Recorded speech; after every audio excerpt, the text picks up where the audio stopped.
Good evening, this is Debat Awani. My name is Malik Ridwan. We are broadcasting from Panggung Seni at the National University of Malaysia, or UKM in Bangi, in conjunction with the 2019 Za'ba International Debate Challenge.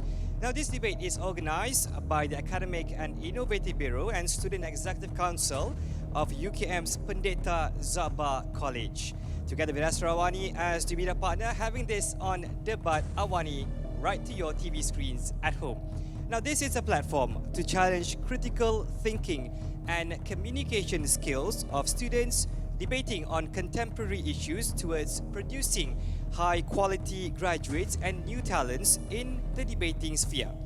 Coming into its fifth edition, this year's debate challenge has seen over 300 students or debaters from over 70 high schools and institutions of higher learning or pre-universities from all across the country. And we have the final round for the English category of the debate, which will see Sekolah Dato Abdul Razak from Negeri Sembilan versus Sekolah Sains Kuching Utara from Sarawak. Sedar will be the opposition, whereas Sakura from Sarawak will be the government. And the motion that they will be debating on today is this House believe this House will ban all forms of private healthcare in favor of a comprehensive public healthcare system. Now, without further ado, I hand over to the Speaker of the House, Mr. Muhammad Nur Amir, to commence today's debate. Assalamualaikum warahmatullahi wabarakatuh, and a very good evening to all of us here. Welcome to the final round of English debate competition, Cabaran Debat Za'ba 2019. The motion for this debate is, this House would ban all forms of private healthcare in favor of a comprehensive public healthcare systems. I will be chairperson Muhammad Nur Amir Abdul Rahman and No Shahira Erna binti Abdul Rahim and No Shahira Shamimi bin Razli as the timekeeper. On my right, acting as the government team for this debate is the team from Sakura, with Mr. Joel Anak Jack as the first speaker,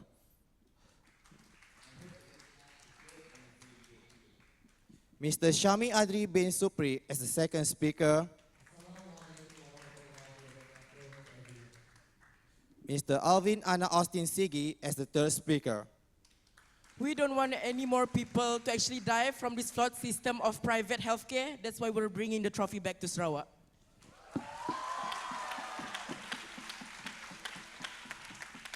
The reply speech will be delivered by Mr. Shahmi Adri bin Supri. On my left, acting as the opposition side for this debate is the team from Star A, with Mr. Muhammad Hazim bin Ashul Korni as the first speaker. A very good afternoon, and may we have a good debate. Mr. Muhammad Akib bin Hashim as the second speaker. Assalamualaikum, and a very fine afternoon to all. Mr. Mufid Ilham bin Adnan as the third speaker. Since the debate hasn't started, so just good afternoon to all. The reply speech will be delivered by Muhammad Hazim bin Ashul Korni. Our panel of educators consists of Ayman Ar-Rahman bin Abdul Rahman from UKM as the chairperson, as the chair panel, Mr. Muhammad Akmal bin Mahadi from Universiti Putra Malaysia, Ms. Ravina Vaneshwari Muralitaran from Universiti Kebangsaan Malaysia, Ms. Arina binti Muhammad Asri from Universiti Kebangsaan Malaysia, Mr. Muhammad Afiq bin Zairul Zakwan from SAS, Mr. Dedi Gunawan from University of Sumatra, Indonesia. And the last but not least, Mr. Wilson Yenata from Shia Kuala, Indonesia. Without delaying any time more, then I would like to tell the regulations of these debates competitions. During the debate, please silence your mobile phones or any device that may produce disturbing sounds. During each speech, Audience are forbidden to walk out of the area or to talk. If had to do so, please do in a quiet manner. For substantive speech, I will knock once at the first minute and 6 minutes and twice at the 7 minute.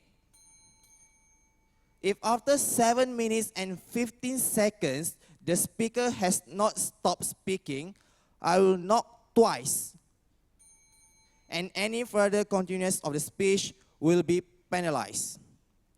For reply speech, I will knock once at the 3rd minute and twice at the 4th minute.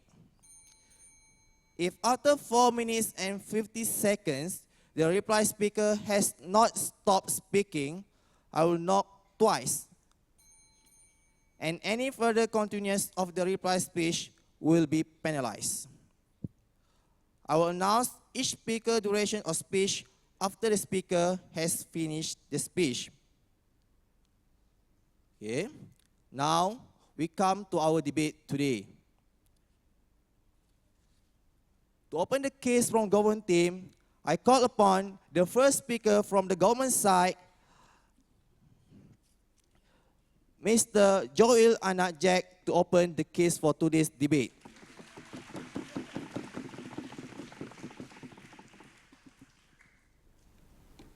Ladies and gentlemen, every day thousands and thousands of people die because they don't get the health care that they rightfully have. We believe that whatever the opposition side is going to say and whatever they're going to do today is depriving the people of their right to get health care, of their right to be healthy and their right to live.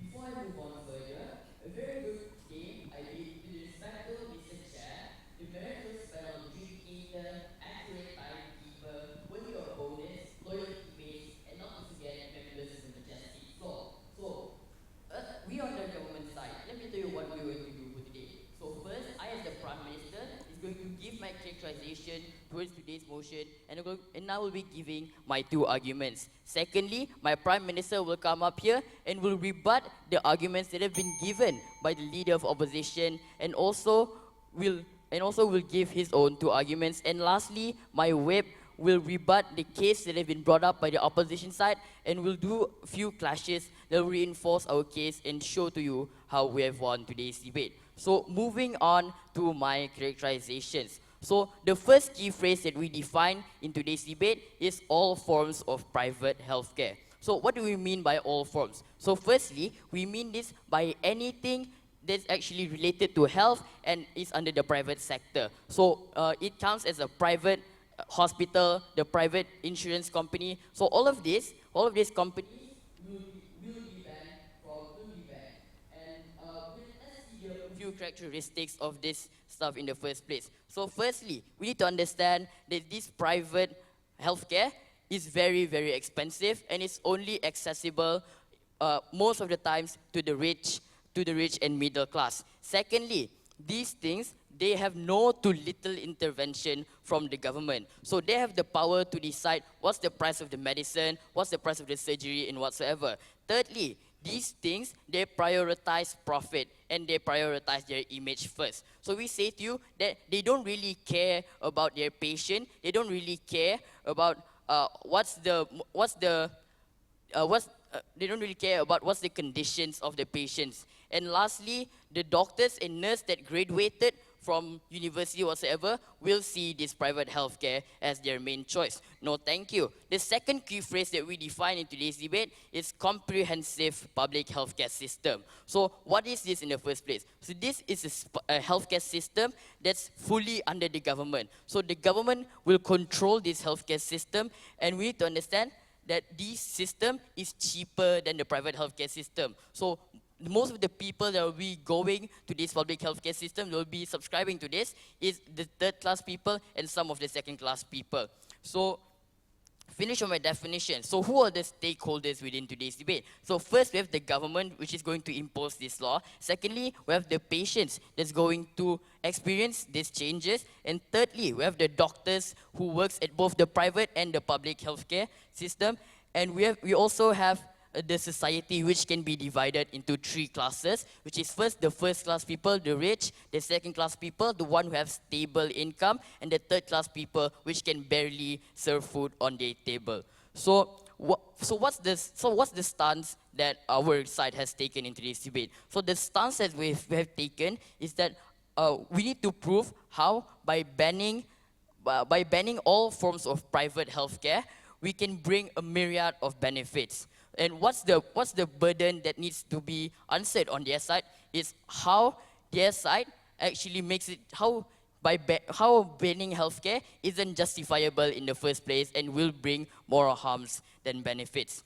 So the mechanism we set in today's debate is that we're going to shut down all the hospitals, all the private hospitals, and assign the doctors and nurses or whoever that works there to the public hospital. So now we're going to have more specialists, we're going to have more doctors that was working in the private hospital. Now they're going to be put in the public healthcare. Now they're put in the public hospital. So now public hospital has more manpower and actually has more specialists. So before I move on to my argument, in API, Why can't both systems of healthcare coexist in the country? okay, I will explain that in my arguments and in my second speaker. So moving on to my first argument of the day. So there will be no incentivize for the doctors to go to the public hospital. So why do we say so? So as I've characterized private healthcare, they're really expensive. So these doctors, these nurses, they will be also paid with high wages. So of course, as doctors, as the person who wants to live, we all want to be rich. It's the nature of human to want to be rich, to want to be paid high for their salary. So that's why now, with the existence of this private healthcare, most of the doctors, most of the nurses, they will opt into private healthcare as soon as they graduate because they want to get high salary. So why do we say it's harmful in the first place? So now understand that not only is this discriminating, but we need to understand that this is endangering the life of the third class people. Why do we say so? Because now more and more doctors and nurses actually going to this private healthcare system, they actually have more specialists, but with the price of having to pay more. So now third class people who actually suffers from more diseases, actually suffers from diseases that are more critical, that are more that needs to be prioritized, they can only go to the public hospital because that's the only choice that they have left. That's the only choice that they can afford to have. So now people that are really in need are not getting the attention they need, are not getting the healthcare that they're supposed to have. So we say to you, this private healthcare system, they are not catering towards what the society needs. They're not catering to what the society actually want. But we say to you, by banning all of this, since now we have more and more, since now all these doctors and nurses, they are going to the public hospital. So now we have more specialists working there. We have more nurses. We have more manpower to take care of the patients. That we have. So we believe that at the end of the day, these patients, they can actually get a much better treatment, a much better healthcare. And we say to you that the third class people can actually afford the healthcare that they need. And with that, I raise my case. Thank you, Prime Minister. The Prime Minister of the government team spends 7 minutes 15 seconds. To open the case from the opposition team, I call upon the leader of oppositions, Muhammad Hazim bin Ashul Korni.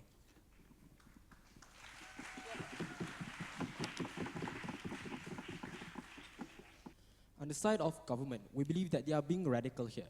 They are trying to provide people with the help that they need, but instead they try and make it worse by banning all form of private healthcare. So we believe that under our side, we are going to prove to you on why banning these private healthcare systems will further damage the country and also the healthcare system in general, right? So now let's look at the context of today's debate. So within today's debate, we have to understand that public healthcare and private healthcare coexist within today's society, which means you have the option to choose to go to public healthcare or for you to go to these private hospitals. And we believe that that is okay for it to happen in today's debate. However, we have a few characterizations to add from our side. So number one, let's look at the idea of comprehensive public healthcare. Understand that a comprehensive public healthcare means a system that is more inclusive of the kind of treatment that it gives and services that it gives. For example, a public healthcare can now offer things such as counseling, consultation, and also the idea of therapy, which usually only exists within private sectors, which means these are the kind of things that will be provided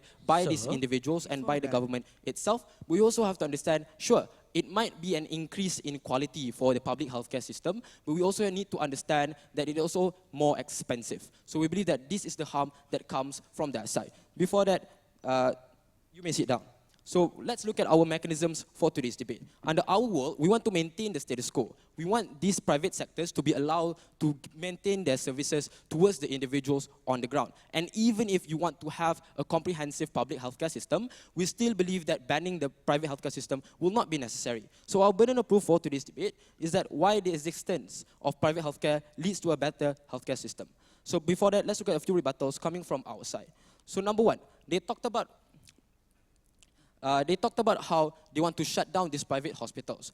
However, we believe that number one, this is really, really harmful, since now you will lack more private companies or private entities that exist within your country in order to bring you more revenue. And number two, you shutting down these hospitals will be a waste of infrastructure. You are not going to do anything with it. Therefore, the idea of development especially in healthcare, becomes stagnant towards your country. Secondly, the reason why they want to ban public healthcare is because they think that doctors are greedy and doctors are hungry for higher salary. Number one, we told you it's not true, because understand the fact that doctors are inclined or vowed to help people. Why? Because they have the Hippocratic Oath. They have all these other things that make them obliged to help those individuals who are sick and help these individuals who are in need. And we believe that even if they are hungry for more money, we believe that there's no problem, because it is their rights to income. It is their rights to gain and pursue that kind of luxury and also that kind of money. We believe that your action will further be harmful towards these individuals when you deny their rights. And number three, understand the fact that not all doctors go to these private hospitals. There are specialists who would go to these public hospitals and provide the people with their healthcare. So we believe that under their side, whatever point that they give is not valid. Before that, first speaker. So understand that in status quo right now, most doctors in the public hospital isn't specialists, and most specialists, they opt into private hospital. So please clarify. Okay. Sure. Simple reason. The reason why private hospitals can have these specialists, because they have the money to provide them. So here's the argument coming from our side, which is under the tagline of feasibility. Two levels of argumentation. Number one, why do private hospitals exist? And number two, how is it not feasible for you to ban? Number one, private hospitals exist because government has an obligation to cater towards individuals who are on the ground. Since diseases and illnesses are something that is common towards society, therefore a good government must provide the services in order to take care of these individuals. Understand the fact that there are 32 million people in Malaysia only. Imagine in a country which is bigger. So we believe that we have to understand the fact that the government cannot actually cater to everyone, cannot actually provide that form of healthcare and good healthcare towards everyone. That's why a government would allow private healthcare to exist within a certain country, similar to schools, similar to prisons. The reason why government allow this is because they cannot afford to actually provide it to everyone, right? So understand the fact that the private system or the private healthcare system exists in order to provide another choice towards individuals who wants healthcare. Sure, they only appeal to the privileged individuals who are on the ground, but we believe that it is okay. Why? Because they provide services that is much better, much faster, and has higher quality in comparison to the public healthcare system. So when this happens, the public healthcare system can be more focused towards the underprivileged individuals who actually need this healthcare more. So we have to understand that when you ban this private healthcare system, you further make the system muddled when everyone, rich to poor, will be forced to go to these public hospitals, therefore make the hospitals more crowded than it is today. No, thank you. Second level of argumentation, how is it not feasible to ban? the main factor here is the cost of raising these kinds of comprehensive public healthcare system. Understand that since a comprehensive public healthcare system actually involves a lot of things, from consultation to actually therapy, we also have to understand that the government also need to supply more funding to these individuals and to these companies, right? Why? Because these therapies and these consultations is not cheap. It's really expensive. And also, in order for you to take more people, to take more specialists, you will also have to pay a lot more to these individuals because their skills are not the same as normal doctors. And when that happens, understand the fact that government don't have infinite funding. You need to find the funding from somewhere else. So this is when government will start to raise taxes, will start to raise income tax in order for you to provide better healthcare.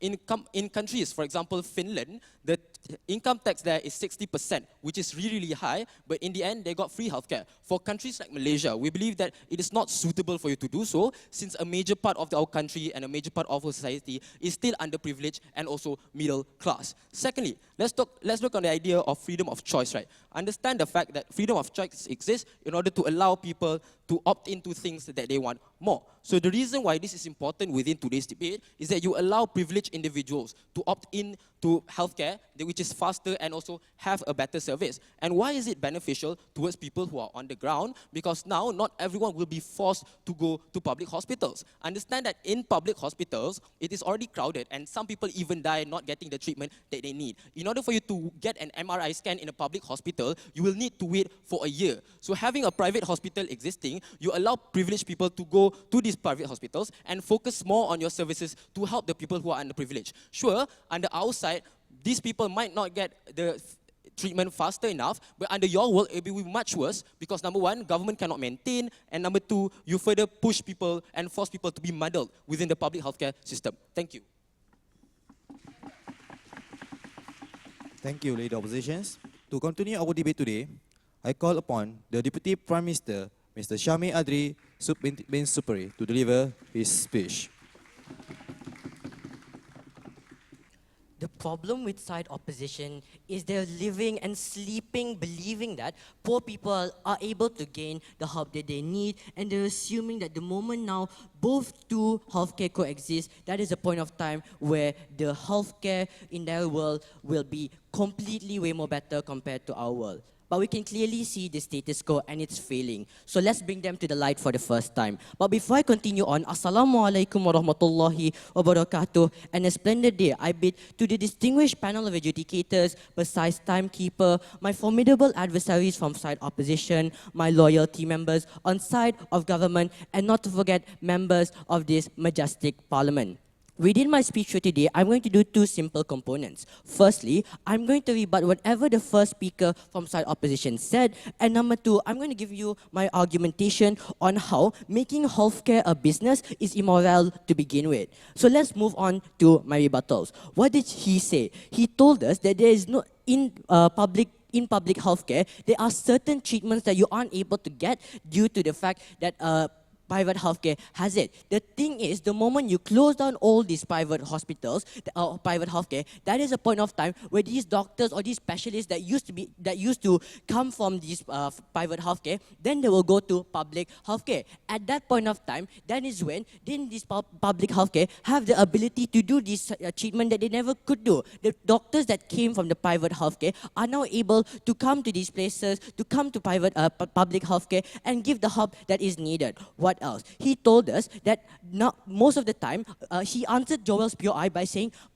specialists go to these private areas, private sectors, because now private sectors have the money. But he clearly stated a few seconds ago that the doctors are not motivated, they don't have an incentive because of money. They told us that the main aim of them becoming a doctor is so that they treat people. But the answer towards Joel's POI just now was he told us that private sectors have money. That's why they go towards these private healthcare. That shows the contradiction. Firstly, that shows contradiction within their side. Because it clearly implies to us that firstly, now these doctors want to go to these places due to the fact of money itself. Therefore, we tell you, the moment now we close down this private healthcare, that is a point of time where doctors' real aim will be to treat patients and not for the income and not for the salary.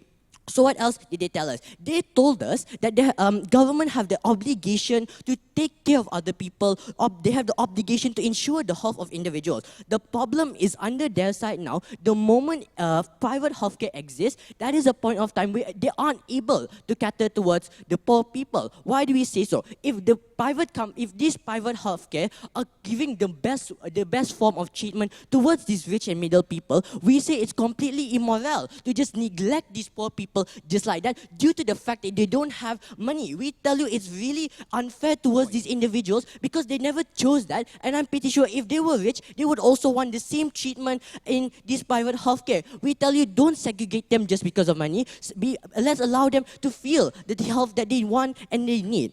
What else did they tell us? They told us that now more people will wait in line due to the fact that now we close these private sectors. The problem is he completely dismissed what my first speaker said. The moment now these private companies are shut down, the moment now this private healthcare is shut down, that is a point of time where doctors go to these public places. What does this mean? Is that now there's more manpower in these public hospitals. When now there's more manpower in these public hospitals, more treatment can be given towards these people. The queue will be shorter at that point of time. More treatment can be given. They need to understand that just because we shut down these places, just because we shut down this private healthcare, it is not like these doctors are going to disappear just like that. Where will they go to? They'll go to the public healthcare, and that's why we tell you that is a point of time we are able to improve the amount of service given to them. Last but not least, they told us on how the freedom of choice is something that is theirs. If that freedom of choice harms other individuals, where poor people aren't able to get the treatment that they want, just because it's freedom of choice for them to go to have the best treatment, we tell you it's wrong and we'd rather destroy that freedom of choice. Before I continue, yes.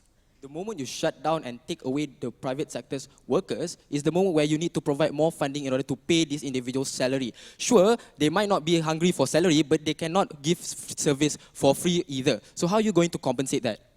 Because understand, they're assuming, right, that under our side, the moment these individuals go towards this government healthcare or this public healthcare, we're not giving them any salary at all. No, it's not like that. The salary will still be, the salary will be probably decreased at some point of time. But then we show that firstly, they still have salary. That's number one. And number two, now we make sure that these doctors aren't trying to find profit, but they're trying to make sure the citizens' lives are protected. They're making sure that the citizens are happy. Firstly, on how it makes this is an immoral thing. Understand that health is a necessity, not a product, not something that you can play with. Because we tell you that the moment your health is affected, the moment your health is now affected by anything else, that is a point of time where maybe the productivity of your work could decrease whatsoever. Meaning by that now, when these private hospitals, when these private healthcare make it into something that needs to be paid at a very expensive amount, that is a point of time where it just becomes something to be played with. We tell you that health is a necessity and everyone should be able to get this necessity. Just like food, just like water, everyone should get the same amount of health. Everyone should be as happy as they can. Understand that now, the moment you do these type of things, the moment you do allow this private healthcare, society is the one that is affected. Yes, the doctors will continuously be living happily with those 2K salaries or those 20K salaries. But the thing is, those people are not affected. The main actor in this debate that will be affected and that will be so detrimental towards them are the society, especially the poor people. We don't want the status quo to continue from happening. The moment we can clearly see under their world that the status quo has failed, poor people are waiting in line as long as 1 year or 2 years, and now we tell you, the moment now we close down these private sectors, that is a point of time where we tell you the queue will shorten up because they're going to this private they go to this public healthcare. We prioritize the life of individuals. We prioritize the life of society. We don't care whether or not they want to talk about whether these individuals are happy, the doctors are happy with their 20K salary or not. We believe that it's time to be realistic, not idealistic. That status quo has failed. Side with government. Thank you. The Deputy of Prime Minister spends 7 minutes and 4 seconds. Now, I call upon the Deputy Leader of Opposition, Muhammad Akif bin Hashim. Side of government is not being realistic. They never prove to us where will they get all these funds in order to pay for these people who they have reallocated to government sector? That's first. Secondly, how are you going to deal with the economical shortcomings that you will have when you ban all these private companies from entering your country to begin with? These are the two main realistic arguments that we are going to contend to in today's debate, because they have never proved to you how realistically they will achieve those goals at the very end of the day. So let's move on to deal with the Deputy Prime Minister's argument. First, they responded to us by saying that in status quo, the system is failing, where we are unable to treat people from poorer classes in society.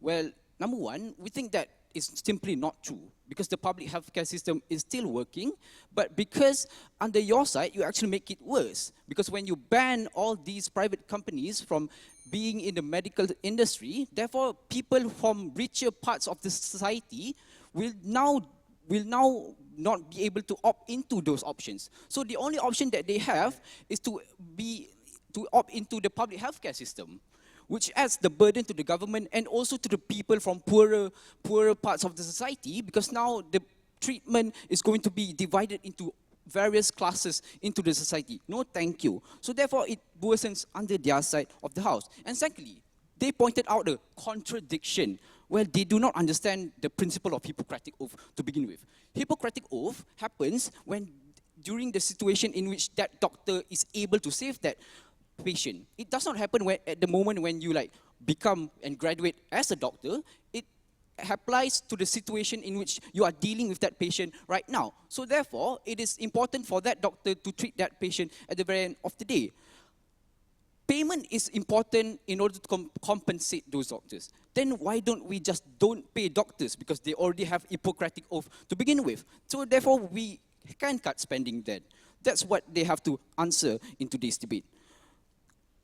Thirdly, he said on how under their side they're able to protect poorer people.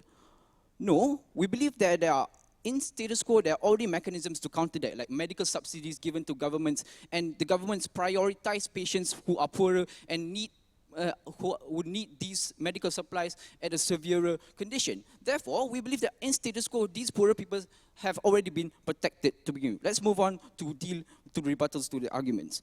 First, he said that there's a necessity for us because medical sector is a necessity, therefore it is immoral for us to let businesses handle it. Well, there's a lot of necessities. For example, education. Then would you also ban private education? Because it's immoral for business companies to conduct education at the very end of the day. Their logic is flawed from the very start. And secondly, he talked about how moral obligation is something that is important, something that the government should support at the very end of the day. We think moral obligation is still upheld under our side, in which we are able to provide public health care to these poorer parts of the society with no cost, with smaller to no cost at the very end of the day. And thirdly, how he said that we are able to prioritize the life of patients. But sure.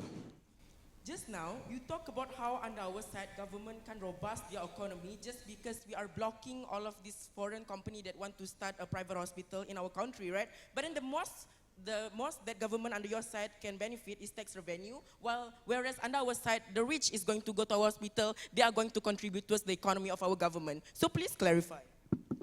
I will clarify that in my arguments, which will exactly explain as what I have stated. So, thirdly, how he said how you need to prioritize the life of patients. Well, if you don't have money, then how can you save that patient?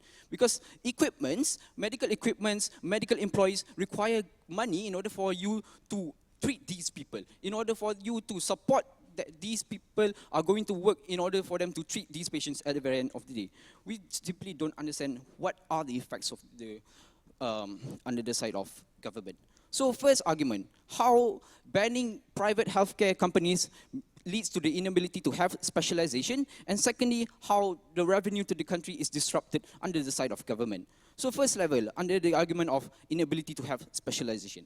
What do private healthcare companies have? Number one is that they have specializations in certain medical fields, which means that this company might specialize in cancer treatment and other company might specialize in physiology and all other medical fields. Therefore, it creates a specialization in certain medical fields. So patients can now pick and choose what kind of companies that they want to go to, what kind of treatment that they want to have. Therefore, we think that in addition to that, these more often than not, these private companies have their own research institutions to research the diseases, the drugs, the way of treatment that is going to progress the scientific research at the very end of the day. No, thank you. Second level, why is specialization important? Number one, it is important for us to enable research to happen at a faster rate because these private healthcare companies are profit incentivized. Therefore, they have the interest to to improve the treatment that they give so that they can charge more, they can achieve a higher level of satisfaction in their customers. Therefore, we think that it is able to progress better on the outside where research happens at a faster rate in the medical field. What's the comparative under both sides? Number one, under the side of government, we are able to specialize in more medical sectors, which can provide more sophisticated treatments, which at the end of the day provides a better treatment to the patients on the ground. And secondly, how we enable research to happen at a faster rate. Under their side, they have no specialization, and secondly, research happens at a slower rate. Second argument, how does this block revenue from the country? First level, what private companies contribute?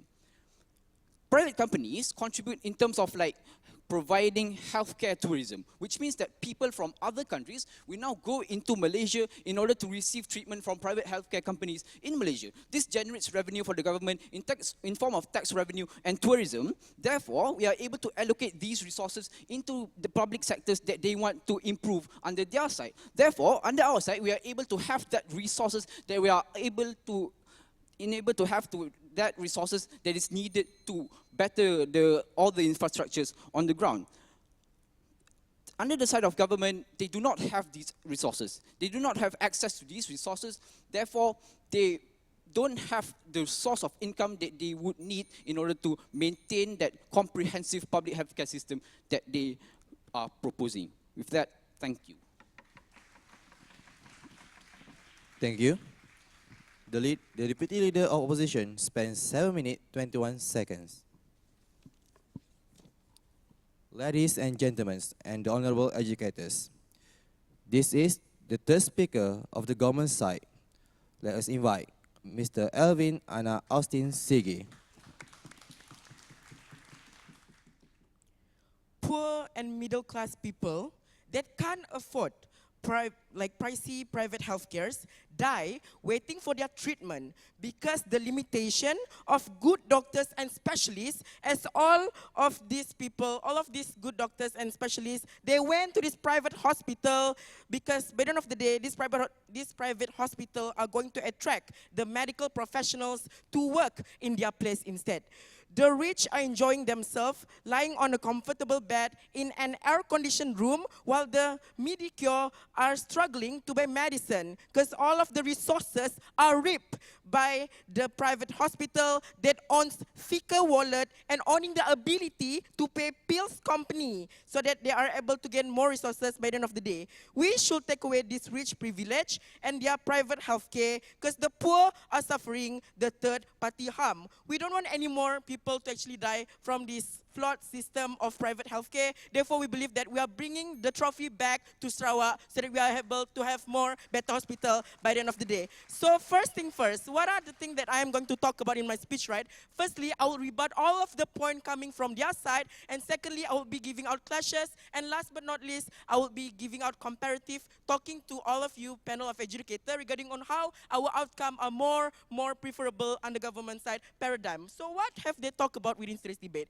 The first speaker talked about doctors and specialists are obliged to help people, so they will still go to public hospital. I found that this point is truly weird and truly assumptuous because a lot of people within today's community prioritize money, wealth, and fortune. There are only minuscule amount of people that actually prioritize morality over money anyway, right? Because by the end of the day, people that actually own people actually wants to earn a lot of money. Therefore, people are more likely to go to private hospital that can pay them better anyway. We believe that this is such a one-liner response and such an assumptious response to begin with. So moving on to the second rebuttal is regarding on how they talk about how people now have to wait for the treatment because we shut the private hospital, right? They talk about how people are going to wait for their treatment because we shut the private hospital. This is such a true fraud and lie because under our side, treatment are given in a faster rate in public hospital as all the best medical professional come to work in public hospital because we shut the private hospital down.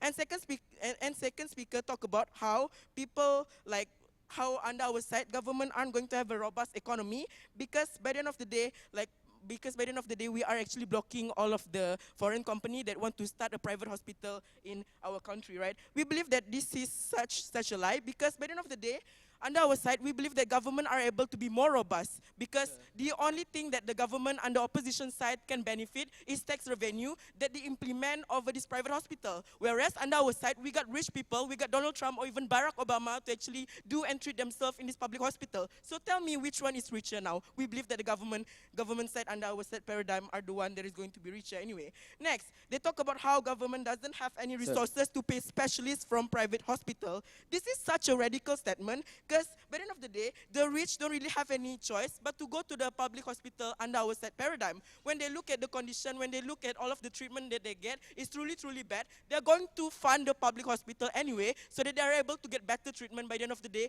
Therefore, we believe that their case actually collapse by the end of the day because everything that they've been talking about is resolving around this point. So before I move on to my clash, of course, I'll be taking one POI. First speaker.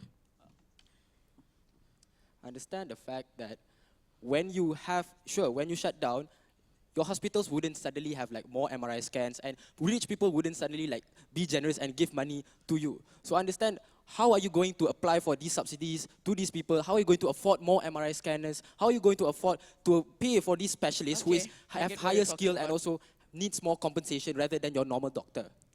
So they talk about how rich people under our side are going to be selfish and they aren't going to be generous enough to fund this hospital, right? Well, we say we don't have any problem with that because once they're sick, they're going to go to the public hospital instead and still they're going to fund the hospital, right? How is that even logical? That is truly a lie. We believe that they have been missing all of the points that have been given by government side. That's why we are like catering into a better hospital by the end of the day.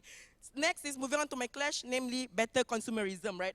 Rich, they talk about how they are going to maximize the consumerism under their side because now rich can get to choose to receive their treatment in the hospital that they favor, such as private hospital. But then under our side, we believe that public hospital are under government. So people can simply put prices over the surgery or medicine they sell and provide over consumer. Because by the end of the day, the prices are actually being regulated by government and governing body, right? So understand that within today's debate, government can't really intervene in private healthcare. So why do we want this clash? We believe that consumers are forced to pay all of the expensive prices that have been set in place by the private hospital because they run with private healthcare, which means government can intervene despite for the fact that they violated the rights of the consumer at the very first place by making the prices of medicine and services very pricey, despite all of the medication doesn't really worth as much. So now the consumer have to pay more, giving profit towards the private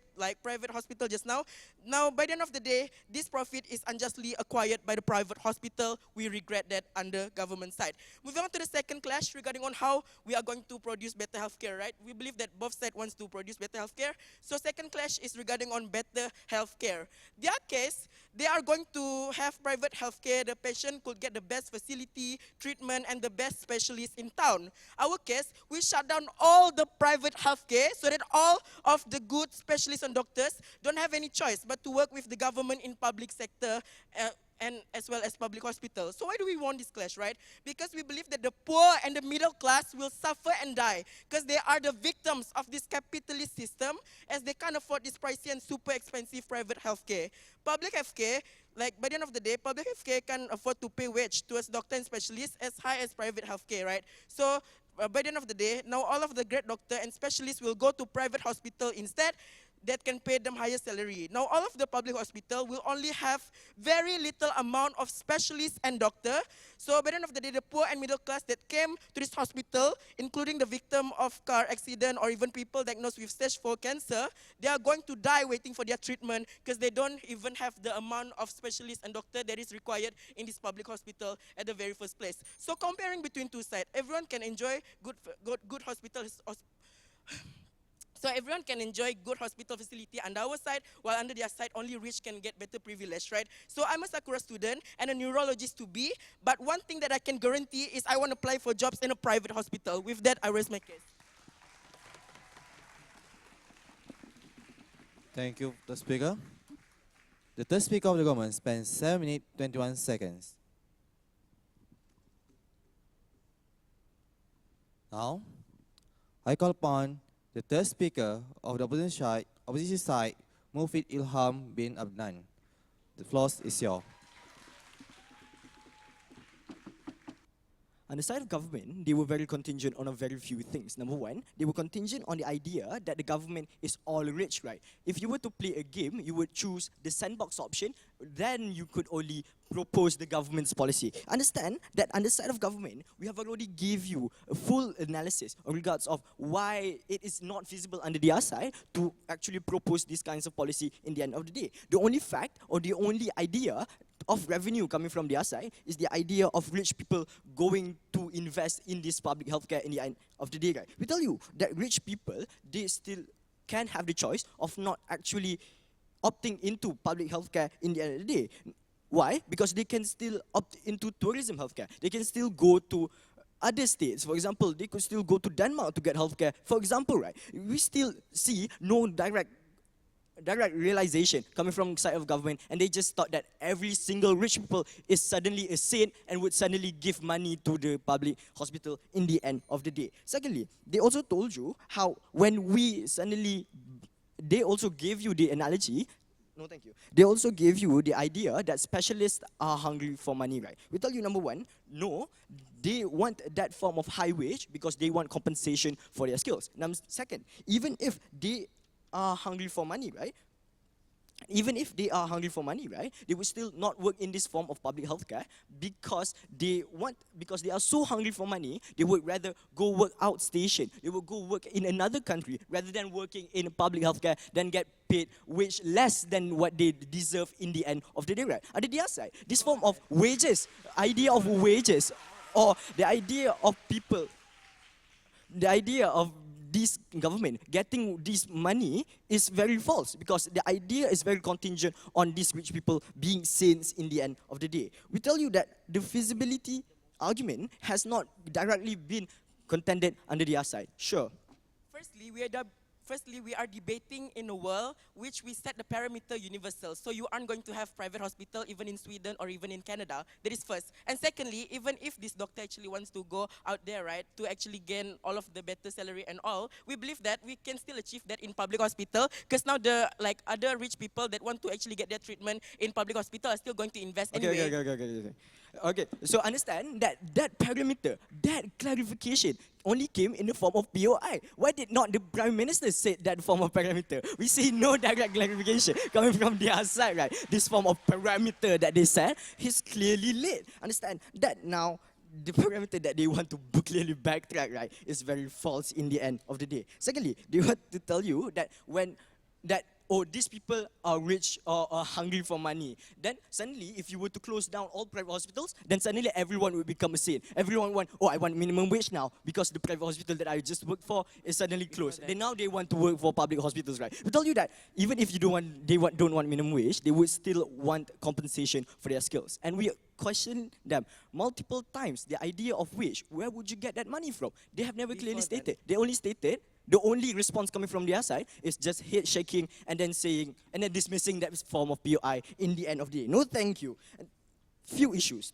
Number one, which side better helps these poor people that they solely want to help in the end of the day, right? And secondly, which side stimulates economy better? Number one, which side better helps these poor people that they want to help in the end of the day? We tell you, under their side, more people would wait in line. And then under the other side also, this form of public healthcare would get less revenue. Why? Because it's harder, because now there would be less tourism healthcare, as my deputy leader of opposition already stated. Less revenue from taxes, less revenue from tourism healthcare. We tell you that this form of less revenue would inevitably lead to being harder to implement subsidies, which ultimately leads to burdening these poor people more. Understand that on the other side, they were very contingent on saying, oh, rich people would now fund these hospitals and then so on and so forth. They also brought to you the idea of having more manpower in order for less people to wait in line. Understand that. Doctors cannot just go to you, snap their fingers, and then suddenly you're cured. They need infrastructure. Infrastructure, where do they get the infrastructure? They need more money for infrastructure. They need more tools. They need more, all of these kinds of things in order for them to actually cure a patient in the end of the day. Sit down. Understand that when we compare these both sides, and on our side, we tell you that we get more revenue in order for us to actually subsidize these poor people's healthcare in the end of the day, and compared, our side has less people waiting in line in the end of the day. Number two, stimulation of economy. Which side stimulates economy better? On our side, under their side, they said that rich people would go to public sectors, right? Number one, you say no towards tourism healthcare. They could still go to other places to get healthcare, even if they said that the parameter that they set was just set in the POI, so we did not clearly get that. And even if these rich people would go to public sectors, we tell you that they would still pay the same amount of money as any other people would pay.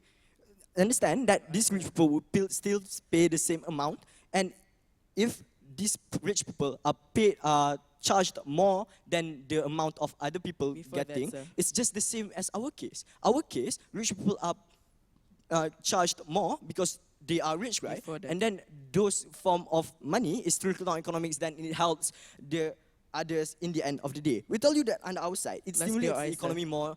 It stimulates the economy more because of tourism healthcare and all those things that they clearly dismissed in the end of the day. On the other side, they were clearly dismissive on a few things. Number one, the economy side. They just said that economy would happen on the other side because rich people are saints. We tell you that rich people are not saints, right? And then the idea that came from the other side were just one level, right? That means that on the other side, all of these things would happen, and they were also very much contingent upon these, all of these things would happen just because these things will happen. They clearly didn't give us enough analysis for us to actually understand or buy into those form of arguments in the end of the day. They said that doctors would go to public hospitals because they are suddenly saints in the end of the day. We tell you that this specialists that they clearly want in public hospitals would still not be in public hospitals in the end of the day under their side because they are quote-unquote money hungry, right? And they would rather go outside to get that money that they truly want in the end of the day. And with that, thank you.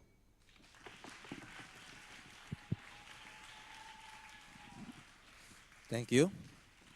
The third speaker of the opposition spent 7 minutes 20 seconds.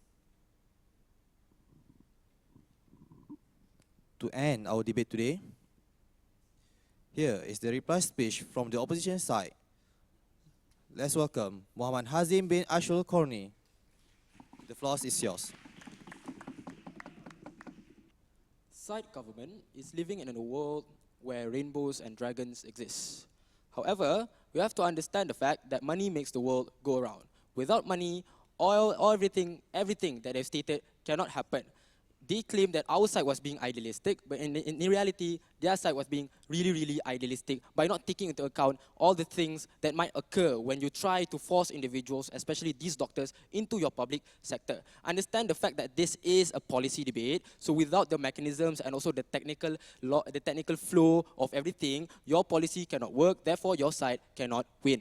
So now let's look at a few things coming from our side. Number one, they never justified or clearly explained to us on how they would attract these specialists and also doctors to those public hospitals. Number two, their argument and their outcome was basically contingent upon that they have enough resources in order to pay for all these services. Since in my speech, I've already talked to you that comprehensive public healthcare service is a package where you include everything, almost everything that exists within a private sector, therapy, consultation, and all those other things that are expensive. So when they did not provide to you on how they will gain this form of resources, their side automatically loses. So thirdly, they have never responded to our argument about how with private sectors we can have better specialization and also have better research, which is stated by my second speaker. So under our world, we provided to you better when we tell you everything about how this policy is invalid and unreasonable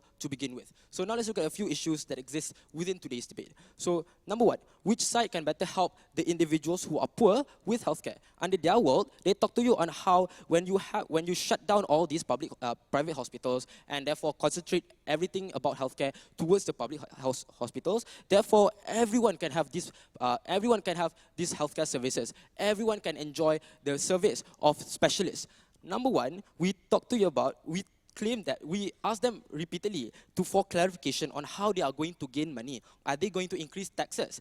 No, they never stated to you on how they are going to perform that. And what's worse is that their side is going to abolish all private sectors, and that's another huge loss to your own country's income, which is in the form of tax revenue and also healthcare tourism, which makes it more unfeasible under their world. So under our world, how do we provide better healthcare compared to theirs? How? Because we believe that we stick with status quo, where the poor is more focused on going to public hospitals and the rich can have an option to go to the private hospitals. Sure, healthcare might seem a bit slower under our world, but we need to understand the fact that at least it's not muddled and makes things worse. Under their world, they will push everyone from rich to poor to these hospitals, and therefore you will have to wait a longer line in order to get an organ. You have to wait a longer line in order for you to go through the MRI scan. Thus, more individuals will die at the end of the day, right? Secondly, which side can have better healthcare? Under their world, they talked about on how they would have everyone go to these hospitals, and therefore, with that, you can provide better healthcare to more individuals. However, under our world, you need to understand the fact that healthcare happens better when you have privatization. Under our world, we talk to you on how privatized organizations have an incentive to actually go and do research in order to increase the ability to specialize, in order to provide better services to these people, since they are profit-based. And understand the fact that all this specialization requires resources in order for you to create, and specialists require a lot of things in order for them to perform what they need. Under their world, the idea of healthcare remains stagnant. Why? Because number one, they think that money grows on trees. They think that just because a specialist can come into your hospital, therefore everything will be better. There are things that you need, and there are compensation that you need to have. Under their world, they live in a fantasy where wizards and also witches exist in order to give you cure, and suddenly with a snap of a finger you can actually cure cancer. However, under our world, we are more realistic. We understand the fact that money is important, and we need this money in order to subsidize more people and in order to have better research. Thank you. Thank you. The reply speaker of the opposition side spent for 4 minutes and 22 seconds. Now, let us welcome Mr. Shami Azri bin Supri to present his reply speech. Let us welcome.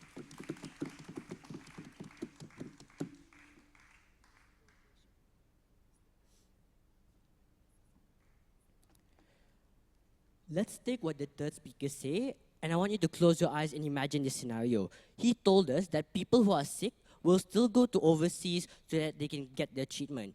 Imagine you in a car crash, and then just because you're so rich, you take a plane and you go to Sweden, you're all bloody and all, and then the moment you go to the hospital, then they tell you, oh, why are you bloody? Oh, because no public hospitals are in Malaysia, so that's why I wanted to go to Sweden just because of that. Understand what they're saying, right? It's really unrealistic, and they're assuming the moment you're sick, you'll have the incentive just to go to Sweden or Canada.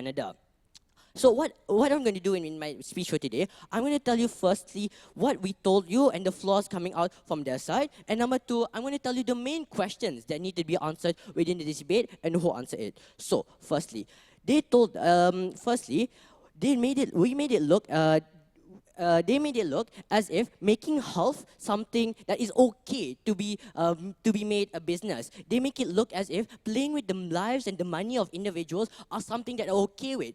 They understand that there was one thing that they never took down from us, because we tell you that a life of an individual and the health of somebody should never be played with. The life of an individual should always be prioritized, and we tell you the best form of treatment that can be given is through these public hospitals. What else did we tell you? So now understand that they're assuming to the fact that now just because we're taking away these private hospitals, that is a point of time when then they won't go to these public hospitals, they won't go and to these public hospitals and whatsoever. So why do we tell you that they will? Because understand that firstly, just because let's just take them to their best case. Let's take them to what they told us on how we didn't tell the parameter, even though we did. We tell you that firstly, even when everywhere else still has their private hospitals, it's not like all these specialists will go overseas. All these specialists will go towards these places. We tell you there are some people who will still go to these public hospitals, and that's why we say that at the end of the day, we under our side we still provide these hospitals, these public hospitals will still have the ability to gain these specialists. These specialists, they are able to help them. So number two, the whole argumentation and the whole case was contingent upon the fact that our mechanism will fail if you don't have, our policy will fail if you don't have the money to do so, and therefore they told us that our side falls. The problem is, we already stated in my speech, in my first speaker speech, in all our speeches, that firstly, the rich people will be able to fund it, because now imagine a world where you as the rich people, you're not receiving the treatment that you want. You're living in a world where just because last time private hospitals would give me an air conditioner room where they would treat me like 24/7, I'd be treated as the Prime Minister. Then suddenly when I go to these public hospitals, I'm treated like I'm nothing. That is a point of time where rich people will take that incentive and try to fund them, will try to fund this research and whatsoever. They're assuming that the moment now rich people, we close down these private hospitals, everyone will just go away and everyone will not look at these public hospitals like that. So they tell us that now they're not conceding to the fact that their status quo has already failed. They told us that now when both coexist in the same world, in the status quo, that is a point of time where now the queuing will not be longer. They told us that research is faster. Well, we tell you it's wrong, and the status quo is the most clear evidence to tell that. They told us that they are able to find cancer quickly because now there's private hospitals and there's more money to do so. Well, there isn't a cure for cancer. There's no cure for AIDS. There's no cure for HIV yet. Even when these private hospitals are still existing. That's why we tell you all the benefits that existed under their side isn't real, and we tell you that under our side, when we allow these people, and we allow these hospitals to go to these, to treat these people, that is a point of time where now we'll create a more healthier society, and that is what we want. Thank you. Thank you. The reply speaker of the government spent 4 minutes 19 seconds. Ladies and gentlemen, that's the end of our debate today.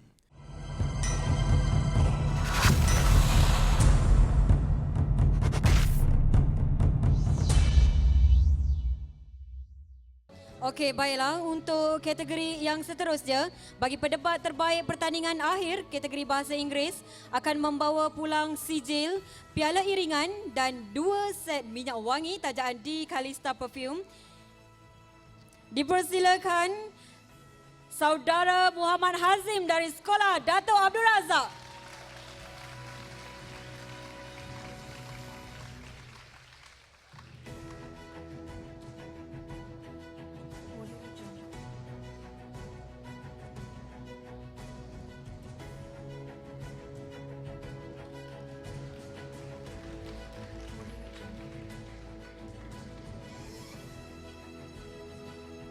Johan pertandingan akhir kategori Bahasa Inggeris, Cabaran Debat Za'ba 2019. diberikan kepada Sekolah Dato Abdul Razak. Dan ini bermakna naib johan adalah Sekolah Menengah Sains Kuching Utara. Tahniah diucapkan kepada kedua-dua pasukan.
Okey, itu dia johan kita, kategori Bahasa Inggeris. Sekolah Dato Abdul Razak. Wow, menjulang piala yang dimenangi. Tak cukup tangan tu ya. Dan kita jemput naib johan kita daripada Sekolah Menengah Sains Kuching Utara. Dipersilakan.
Inilah tuan-tuan dan puan-puan, naib johan kategori Bahasa Inggeris bagi Cabaran Debat Za'ba 2019.